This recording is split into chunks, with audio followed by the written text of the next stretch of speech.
انسانوں کے نام افزار ریحان۔ پاک ہند نفرت کو امید میں بدلیں مگر کیسے؟ پاکستان اور ہندوستان کی قیادت کے درمیان پیغامات کا تبادلہ ہوا ہے۔ پاکستان میں 3 بار منتخب ہونے والے سابق وزیر اعظم نون لیگ کے صدر نواز شریف نے بھارتی وزیر اعظم نریندر مودی کو حالیہ انتخابات میں کامیابی پر مبارکباد دیتے ہوئے کہا ہے کہ الیکشن میں آپ کی کامیابی بھارتی عوام کے آپ پر اعتماد کی عکاس ہے۔ آئیں نفرت کو امید سے بدل کر 2 ارب انسانوں کی ترقی کا موقع بنائیں۔ وزیر اعظم شہباز شریف نے بھی انڈین پرائم منسٹر کو مبارکباد دیتے ہوئے نیک تمناؤں کا اظہار کیا ہے۔ پردھان منتری نریندر مودی نے نواز شریف اور شہباز شریف کو اپنے جوابی پیغام میں کہا ہے کہ آپ کی نیک تمناؤں کا شکریہ۔ بھارتی عوام ہمیشہ سے امن، سلامتی اور ترقی پسند خیالات کے ساتھ کھڑے رہے ہیں۔ بھارتیوں کی سلامتی اور خوشحالی ہمیشہ میری ترجیح رہے گی۔ یہاں انڈین پرائم منسٹر مودی جی کے الفاظ سلامتی یا سیکورٹی، بھارتیوں کی سیکورٹی میری ترجیح رہے گی کو سمجھا جانا چاہیے۔ وہ بالواسطہ یہ کہہ رہے ہیں کہ جو ہماری طرف حملے ہوں گے تو ہم اپنا تحفظ کریں گے۔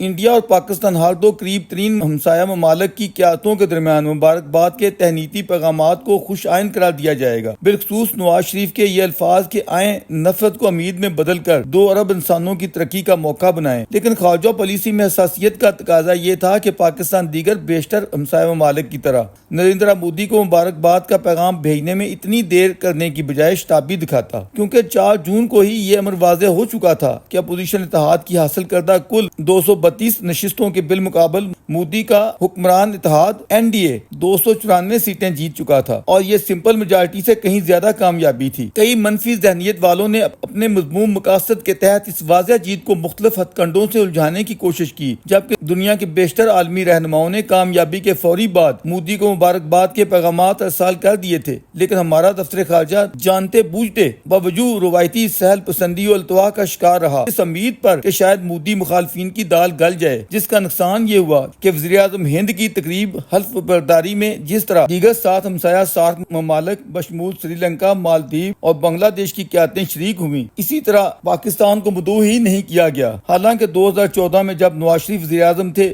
انہیں نہ صرف باضابطہ طور پر بلایا گیا بلکہ انہوں نے شریک ہو کر اپنے ملک کی نیک نامی میں اضافہ کیا، جس کی لحاظ داری میں پرائم منسٹر مودی خوشگوار ماحول میں لاہور یاترا پر آ گئے تھے، جبکہ مبعد ہمارے کھلاڑی کو مسلسل یہ شکایت رہی کہ وزیر اعظم مودی میرا فون تک نہیں سنتے۔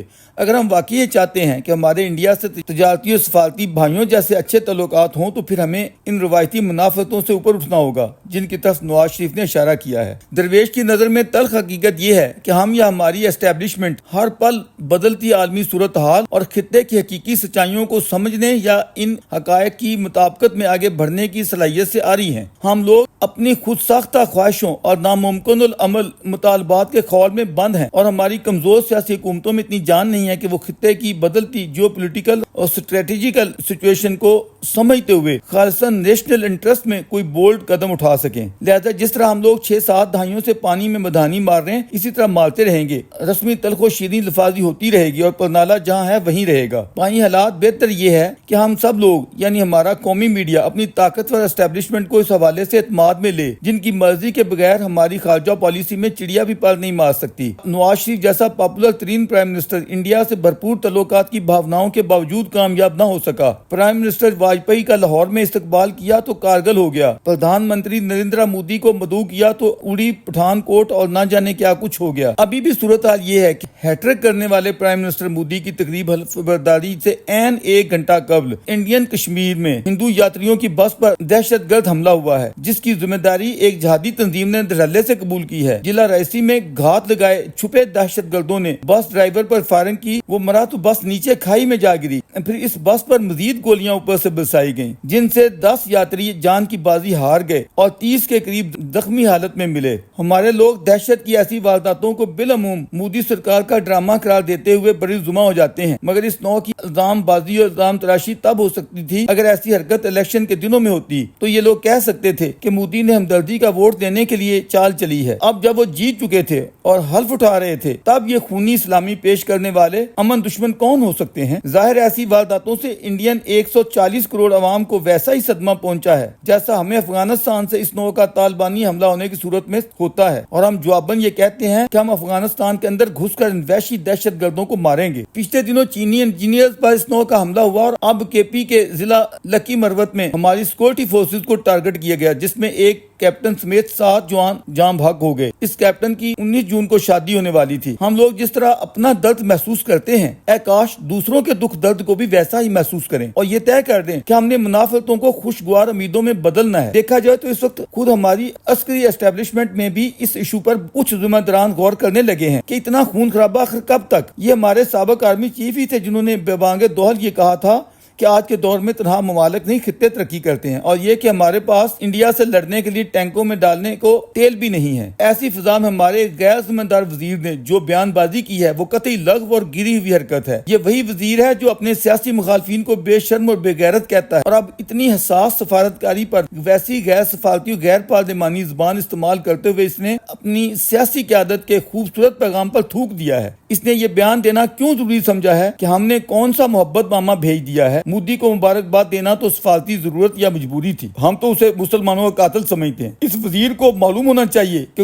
گجرات میں صدیوں سے ہندو مسلم دنگے ہو رہے تھے، آخر کیا وجہ ہے 2002 کے بعد اب تک وہاں کوئی ایسا فساد نہیں ہوا؟ اگر تم لوگ مودی کو قاتل سمجھتے ہو تو پھر تمہیں اس ڈرامے بازی اور منافقت بھرے پیغامات بھیجنے کی مجبوری کیا تھی؟ اگر تمہارے نزدیک بھارت سے کشیدگی کی بڑی وجہ تنازع کشمیر ہے تو پھر بزدلی کیوں دکھاتے ہو؟ شیر بنو، اپنے متحدوں یا طاقتوروں کو کہو کہ منافقت اور پراکسیوں کو چھوڑیں، کریں اعلان جہاد کشمیر۔ کس نے روک رکھا ہے؟ نواز شریف کے لیے بھی سوچنے کا مقام ہے۔ اگر وہ واقعی 2 ارب انسانوں کی بھلائی کا سوچتے ہیں تو پھر نون لیگی اور قومی دودھ میں خواجہ آصف جیسوں کی مینگنیاں کیوں ڈلواتے ہیں؟ فارغ کریں ایسے منافقت کے کیچڑ میں لتھڑے شخص کو، یا صاف اعتراف کریں کہ ہماری شہباز حکومت جن طاقتوروں کو صدقے کمزور بساکھیوں پر کھڑی ہے وہ محکمہ جاتی مفاد پر قومی مفاد کو کیسے ترجیح دے سکتی ہے؟ اس وقت سب سے بھاری ذمہ داری ہمارے قومی میڈیا پر عائد ہوتی ہے کہ وہ طاقتوروں کو اعتماد میں لیتے ہوئے اس ایشو پر کھلے مذاکرے کروائے کہ ہمارا قومی مفاد انڈیا دشمنی میں ہے یا پاک ہند دوستی میں۔ رہ گیا انڈیا یا اس کی حکومت، مودی سرکار، انہیں پاکستان سے تعلقات استوار کرنے کی کوئی ایسی ضرورت ہے نہ مجبوری۔ وہ دنیا کی 5ویں بڑی معیشت کے ساتھ خود کو ایک عالمی طاقت منوا چکے ہیں جن کا پوری دنیا